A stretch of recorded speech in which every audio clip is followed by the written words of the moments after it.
ரம்ஜான் கோவப்படாதம்மா. அஜிஜு அஜிஜு ஏம்மா இவ்வளோ ஓன் குட்டி தானேம்மா, உன்னோட குட்டி தானே அம்மளோ, நீ போட்ட குட்டி தானேடா.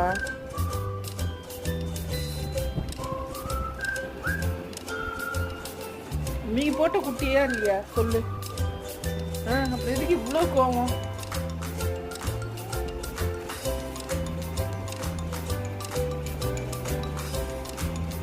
என்ன சரி சிட் டவுன். மேலே போறியா? லாஃப்ட்ல உன் இடத்துக்கு போ, உன் இடத்துக்கு போய் தூங்குடா. லாஃப்ட்டுக்கு போறியா? சரி சரி சரி சரி சரி நான் திறந்துடவா கதவை?